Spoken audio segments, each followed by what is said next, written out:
YouTube. How we doing, family? It's your boy, Yo.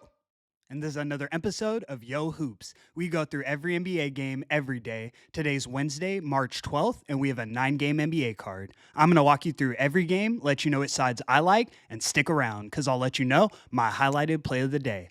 I do this every day for free, so please leave a like, subscribe to the channel, and let me know your favorite games in the comment section below. Without further ado, let me get into today's recap. Recapping yesterday, we did cash our highlighted play of the day. We took the Indiana Pacers plus 2.5 points in Milwaukee against the Milwaukee Bucks. The ending was absolute cinema. The Pacers were down 3 with 3 seconds left, and Tyrese Halliburton hit the and one fadeaway 3 in Giannis's grill to call game. Overall, it wasn't my best day on the card, but it was nice to stack another highlighted win. We're now 10-5 against the spread on highlighted plays in March. Let's keep the momentum rolling and go stack another highlighted win today. Without further ado, let me get into today's games. In our first matchup of the evening, we have the Charlotte Hornets in Atlanta taking on the Atlanta Hawks. Hawks are laying 8 points, and the total is 236. This isn't my favorite game on the board, and honestly, this isn't my favorite card as a whole. There's so many questionable injuries and efficient lines that these spreads are going to come down to the last few possessions. It makes it hard to have an edge. The Hornets have showed up as dogs all season. As road underdogs, they're now 15, 11, and 1 against the spread on the season. The Hawks on the other side have not shown up as home favorites. They're just 5 and 11 against the spread in this spot. The thing is, the Hawks need to get a dominant win here. They currently sit in the 7th spot in the East, just 4 games ahead of the Bulls, who are in the 10th spot. 7th through 10th place are a close race, so the Hawks know they need to win these winnable games. Trae Young is questionable here, and I do want to see if he goes, but I do think he plays, and the Hawks get this one done in something like an 11-point win. We're taking the Hawks laying the 8 as our first selection of today. Let's move.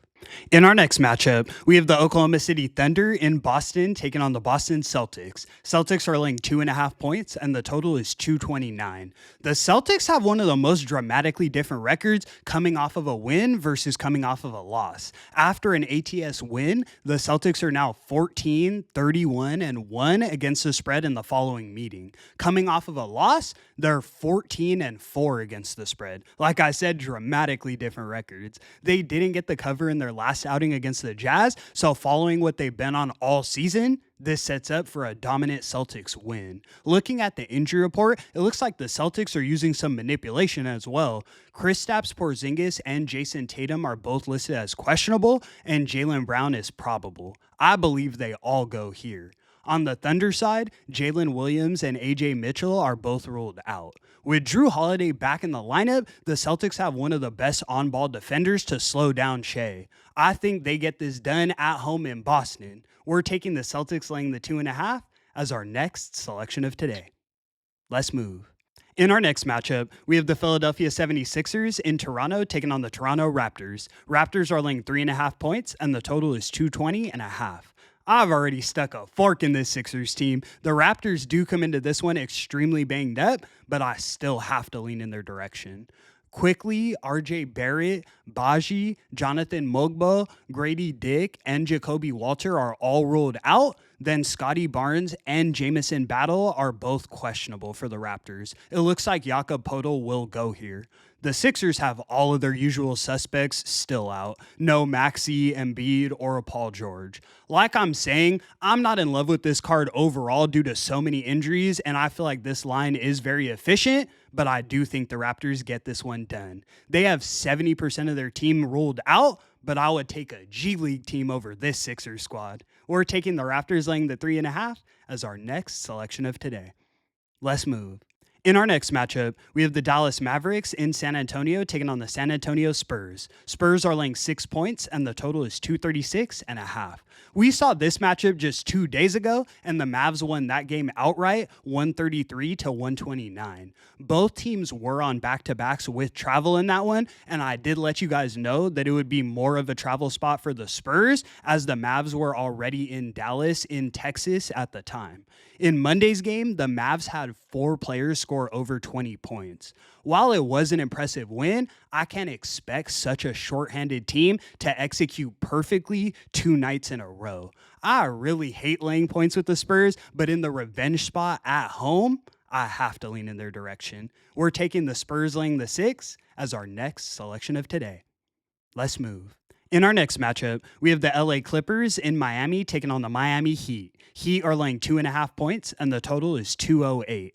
The Clippers come into this one on the second leg of a back-to-back, flying from New Orleans to Miami. To me, the Clippers offense hasn't looked the same without Norman Powell in the lineup. He's still out, and they're an older team, so no rest isn't going to help their case here. Rather than looking at a side, I'm looking at a total in this one. The Clippers scored the 22nd most points per game in the league while having the number 3 defense. So they're a bottom 10 offense with a top 3 defense. Like I said, on no rest, we can expect even less scoring output. On the other side, the Heat have a proficient defense. It ranks at number 12 in the league, but they score the 25th most points per game in the league. So they're a bottom 5 offense. I think we see a lot of defense being played in this one, and we get way under this total. We're taking the Heat and Clippers under 208 as our highlighted selection of today.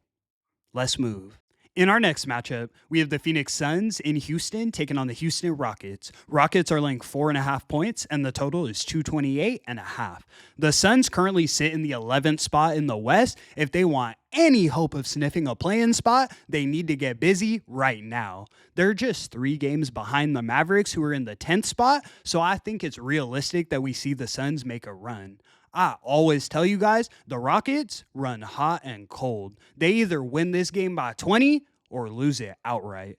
Kevin Durant and Devin Booker, in my opinion, are the 2 best players on the court in this one. They haven't showed up all season, but like I'm saying, don't count them out of a play-in appearance. We're taking the Suns plus the 4.5 as our next selection of today. Let's move. In our next matchup, we have the Utah Jazz in Memphis taking on the Memphis Grizzlies. Grizzlies are laying 12 points, and the total is 246.5. I made a pretty penny fading the Grizzlies recently. They have not looked the same without Jaren Jackson in the lineup. Looking at the injury reports for this one, the Grizzlies will of course be without Jaren Jackson, but also Santi Aldama and Zion Pullen. Brandon Clark and Zach Edey are questionable as well. On the Jazz side, Jordan Clarkson, Lauri Markkanen, and Jaden Springer are all questionable. Then Keontae George is doubtful. The Jazz do have Walker Kessler, John Collins, and Colin Sexton all back in the lineup here. And like I'm saying, Lauri and Jordan Clarkson may go. This feels like some roster manipulation on the Jazz side. And with all of these guys back in the lineup, I think they have a chance to win this game outright. 12 points is way too much for me to lay with the Grizzlies in their current form. We're taking the Jazz plus the 12 as our next selection of today. Let's move. In our next matchup, we have the Minnesota Timberwolves in Denver taking on the Denver Nuggets. Nuggets are laying 4 points, and the total is 234. This is actually a really tough one for me. Denver does typically play their best ball at home in the Mile High City, but this season, they're just 14, 11, and 1 against the spread as home favorites. Still profitable, but they aren't cashing at a high clip like they usually do. The Timberwolves on the other side have been proficient as road dogs. They're now 7-5 against the spread in this spot. The Wolves are also close to full strength here. Rudy Gobert is the only player listed on their injury report, and he is questionable, so he may go. On the Nuggets side, Aaron Gordon is doubtful, and they'll still be without Julian Strawther. I can see this as a sneaky spot where the Wolves come through, but I still have to lean towards the Nuggets. We saw what they just did against Oklahoma City, and down the stretch, I expect the Nuggets to be in playoff form. That's a whole different animal than what we've been seeing for the majority of the regular season. We're taking the Nuggets laying the 4 as our next selection of today. Let's move. In our last and final matchup of the evening, we have the New York Knicks in Portland taking on the Portland Trailblazers. Knicks are laying 4 points, and the total is 227.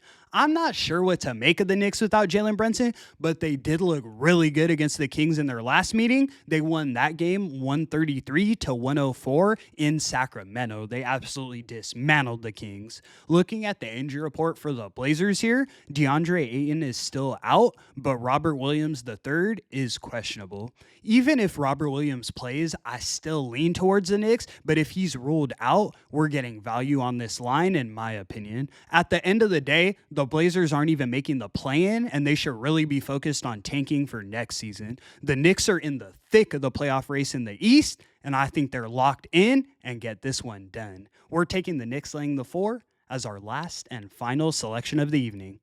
And that's going to conclude today's video. Thank you so much for tuning in, guys. Hey, 10-5 on our highlighted in March. Let's keep that momentum rolling and go stack another highlighted win today. I appreciate you tuning in so much. I do this every day for free, so please leave a like and subscribe to the channel. It's your boy, Yo! And until the next one, I'm going to catch y'all. Peace.